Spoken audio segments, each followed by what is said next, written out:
mibali oyo bafingaka basi na bango to basi oyo bafingaka mibali na bango bosalaka mo ndenge nini bokomaka na niveau wana pourquoi plus grave misusu bafinganaka bainsanité babétise mpo na nini soki ezosimba te ndeko na nga tika kende bandela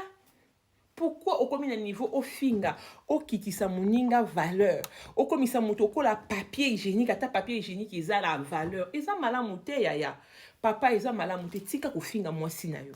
tika kofinga mobali na yo botika na kofinga na bosolo lokola bamikolo bato baza mature oyo baza mayele ata mayele la classe te me mayele ya bomutu tant bozo solola ya lobi yo lobi bozo swana te me bozo solola ndeke sala ke boyoka na bo se comprendre mais tant yo vendu ko fingo yo kasi ayokio te soka boyi ko fingo peut-être parce que alingi ko blesser o te éducation na été po yebi peut-être ozo monoko makasi okosi se valeur okosambwise yango avant di kimia mais soko ye na ndenge ya ko solola papa maman botika ko fingana surtout soki bokobi déjà na bana eza malamu te eza malamu te pour l'avenir ya bana bino malamu bo solola ko fingana eza bien te bo s'abonner na page na ngai